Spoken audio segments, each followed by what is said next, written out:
সামনেই 21শে জুলাই তৃণমূল কংগ্রেসের সবথেকে বড় রাজনৈতিক কর্মসূচি, কিন্তু সেই কর্মসূচি কে করবে, কোথায় করবে তা নিয়েই তৃণমূলের অন্দরে দড়ি টানাটানি শুরু হয়েছে কালীঘাট তৃণমূল এবং ঋতব্রত তৃণমূলের মধ্যে। কালীঘাট তৃণমূল সূত্রে খবর, গত কয়েক দশক ধরে যেভাবে পালন করা হচ্ছে ঠিক সেভাবেই ভিক্টোরিয়া হাউসের সামনে 21শে জুলাই শহীদ দিবস পালনের অনুমতি চেয়ে কলকাতা পুলিশের কাছে চিঠি দেওয়া হয়েছে। অন্যদিকে সূত্রের খবর, নিজেদের আসল তৃণমূল বলে দাবি করে 21শে জুলাই শহীদ দিবস পালনের জন্য পুলিশ কমিশনারকে চিঠি দিয়েছে ঋতব্রত তৃণমূল।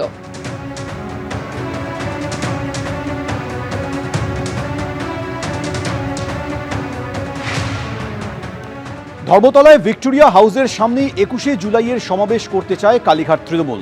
আজ ভিক্টোরিয়া হাউসের সামনে সভার জায়গা দেখে এলেন কালীঘাট তৃণমূলের প্রতিনিধিরা।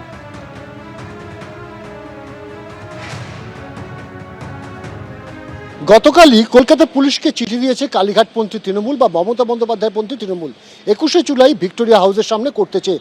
আর তার পরের দিনই তারা পৌঁছে গেলেন ভিক্টোরিয়া হাউসের সামনে। এই মুহূর্তে আমরা দেখতে পাচ্ছি যে কুণাল ঘোষ থেকে শুরু করে বৈশ্বনাথ চট্টোপাধ্যায়, সন্দীপ রঞ্জন বক্সী, তারা প্রত্যেকে এসছেন এখানে। তারা যে জায়গায় প্রত্যেক বছর এই 21শে জুলাইয়ের মঞ্চ তৈরি করা হয় সেই জায়গাটা তারা খতিয়ে দেখছেন। এবং গতকালই কিন্তু আমরা জানি যে কালীঘাটের তরফ থেকে কিন্তু কালীঘাটপন্থী তৃণমূলের তরফ থেকে সেখান থেকে কিন্তু চিঠি পাঠানো হয়েছে একেবারে লালবাজারে। আমরা দেখতে পাচ্ছি দোলা সেন তিনিও কিন্তু এসে উপস্থিত হয়েছেন। স্বাভাবিকভাবেই 21শে জুলাইয়ের প্রাথমিক যে প্রস্তুতি সেই প্রস্তুতি কিন্তু তারা শুরু করে দিয়েছেন। একেবারে হাতে যে টেপ, একেবারে যে মেজারমেন্ট টেপ, সেই মেজারমেন্ট টেপ নিয়ে তারা এসছেন। তারা কিন্তু খতিয়ে দেখছেন যে কোন জায়গায় তারা মঞ্চ করবেন। যদিও পুলিশের কাছে যে আবেদন করেছেন সেই আবেদনে এখনো পর্যন্ত পুলিশের তরফ থেকে কোনো সবুজ সংকেত মেলেনি। তার কারণ এই যে জায়গা ভিক্টোরিয়া হাউস, সেই জায়গায় আদৌ এবছর কেউ রাস্তা বন্ধ করে 21শে জুলাই পালন করতে পারবে কিনা সেটা কিন্তু নির্ভর করছে সম্পূর্ণভাবে 2018 সালে হাইকোর্টের যে রায় সেই রায়ের উপরে, এবং তার পাশাপাশি পুলিশের কোনো অনুমতি দেওয়া হবে কিনা সেটার উপরে। এই মুহূর্তে কিন্তু আমরা দেখতে পাচ্ছি যে একদিকে যেমন রাস্তা মাপার কাজ চলছে মেজারিং টেপ দিয়ে, সেখানে কুণাল ঘোষ থেকে শুরু করে বৈশ্বনাথ চট্টোপাধ্যায় তারা দেখছেন, পর্যবেক্ষণ করছেন, এবং কতটা চওড়া হবে মঞ্চ, কতটা লম্বায় থাকবে মঞ্চ, যেভাবে প্রত্যেক বছর তারা করেন। এখনও অনেকটা দেরি, একেবারে জুন মাসের শেষ প্রান্তে এসে কিন্তু 21শে জুলাইয়ের এই প্রস্তুতি, সেই প্রস্তুতি কিন্তু শুরু করে দিয়েছে কালীঘাটপন্থী তৃণমূল। এই মুহূর্তে আমরা দেখতে পাচ্ছি যে কুণাল ঘোষের সঙ্গে কিন্তু যারা আসছেন আশপাশ থেকে দেখতে পাচ্ছেন কুণাল ঘোষকে, তারা এসে কথা বলবার চেষ্টা করছেন। পুলিশের কাছে তারা আবেদন জানিয়েছে এবং তারা মনে করছে যে কয়েক ঘন্টা মাত্র রাস্তা বন্ধ রাখা হবে, এইটা কোনো বড় ইস্যুই নয়। কারণ যোগা দিবসের জন্য রেড রোড বন্ধ ছিল, এই যুক্তি তারা সামনে নিয়ে আসছেন। পাশাপাশি ঋতব্রতপন্থীরা যেভাবে পুলিশের কাছে আবেদন করেছেন এই একই জায়গায় তারা 21শে জুলাই পালন করতে চান বলে, সেই বিষয়ে তাদের বক্তব্য যে এখনও পর্যন্ত তারা শুধুমাত্র ইলেকশন কমিশনের কাছে তৃণমূল কংগ্রেসের নাম এবং লোগো ব্যবহার করবার জন্য আবেদন জানিয়েছেন। কিন্তু যতক্ষণ পর্যন্ত সেই আবেদন মঞ্জুর না হচ্ছে ততক্ষণ পর্যন্ত স্ট্যাটাস কো মেনটেন করা হয়, অর্থাৎ যে নাম যে লোগো যারা ব্যবহার করছে তারাই ব্যবহার করতে পারে। ফলত সম্পূর্ণ বেআইনি কাজ তারা করছেন, এমনটা কিন্তু অভিযোগ করছেন দোলা সেন। এবং তার বক্তব্য যে ঋতব্রত বন্দ্যোপাধ্যায় পন্থীরা তারা যদি আবেদন জানিয়েও থাকেন সেই আবেদনে কিন্তু তারা গুরুত্ব দিতে নারাজ। ক্যামেরা অঞ্জন বিশ্বাসের সাথে অনির্বাণ বিশ্বাস, এবিপি আনন্দ, কলকাতা। 21শে জুলাই যে সভা, সে তো তৃণমূল কংগ্রেস মমতা বন্দ্যোপাধ্যায় তো প্রত্যেক বছর শহীদ তর্পণ, ফলে এই জায়গাতেই গণহত্যা হয়েছিল 1993 সালে। তো এইখানেই সভাটি হয় এবং আমরা আইনত যা যা চাওয়া উচিত সেগুলো চাওয়া হয়েছে।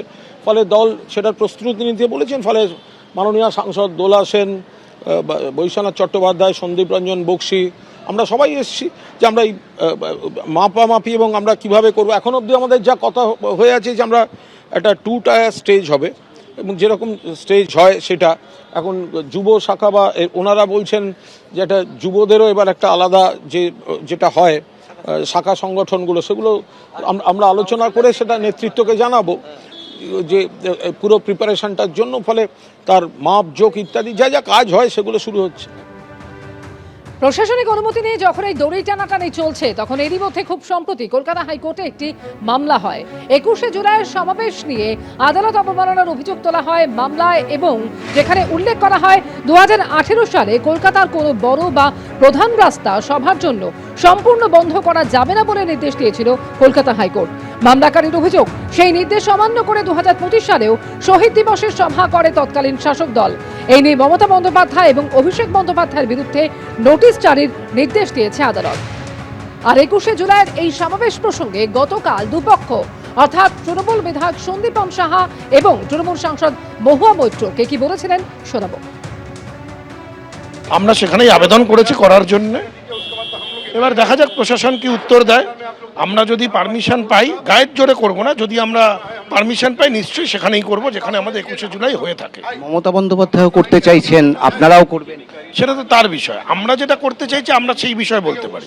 আমরা করতে চাইছি সেইটা আমরা অ্যাপিল করেছি।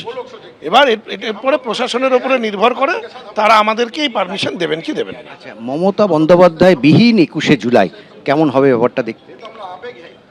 বিহীন বা যোগ করে নয়, তৃণমূল কংগ্রেসের 21শে জুলাই নিশ্চিতভাবে হবে।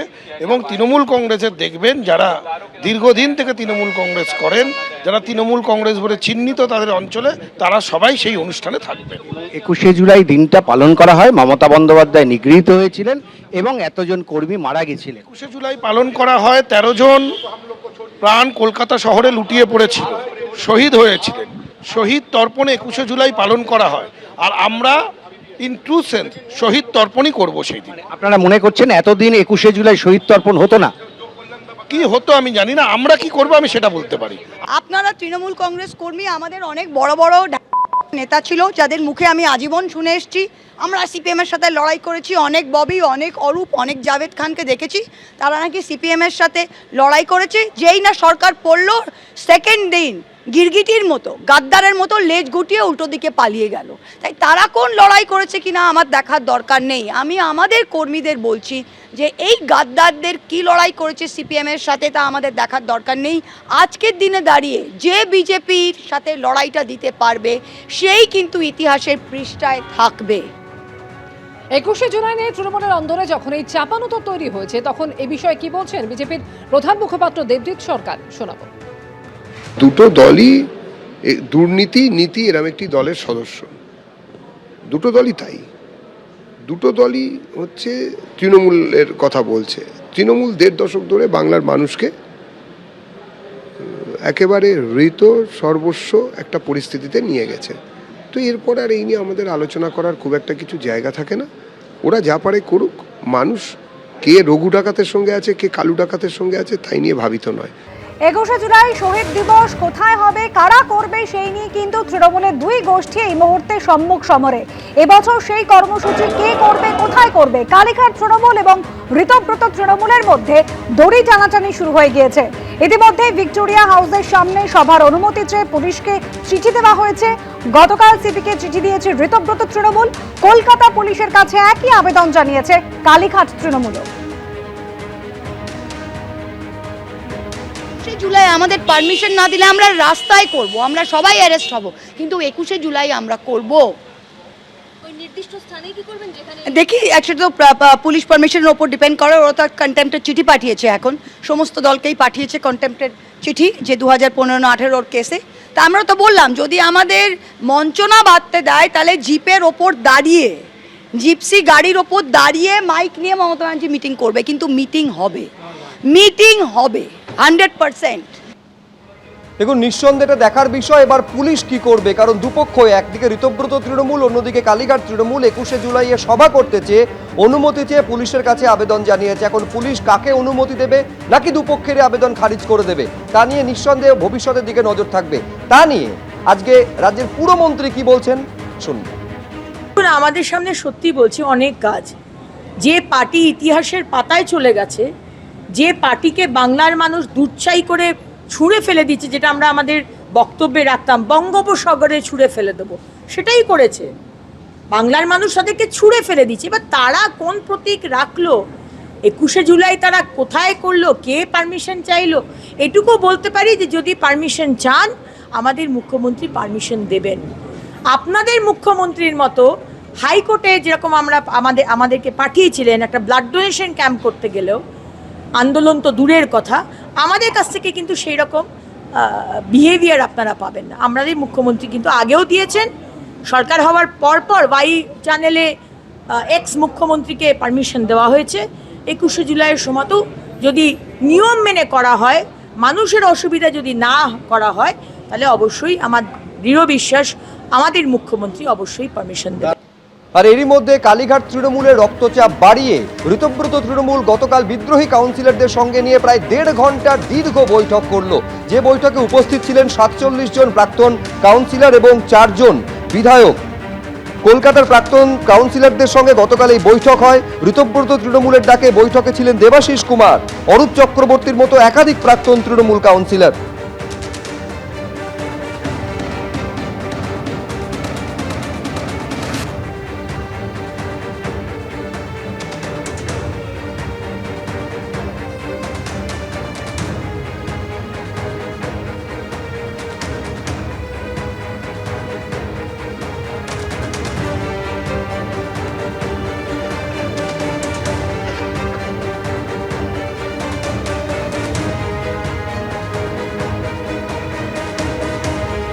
আমাদের বক্তব্য হচ্ছে যে নির্বাচন কমিশনে আস্থা রাখা যাক না।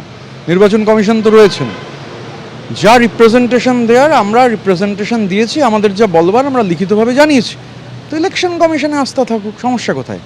আপনারা কি এই লোগোর ব্যাপারে কোনো কিছু বলেছেন?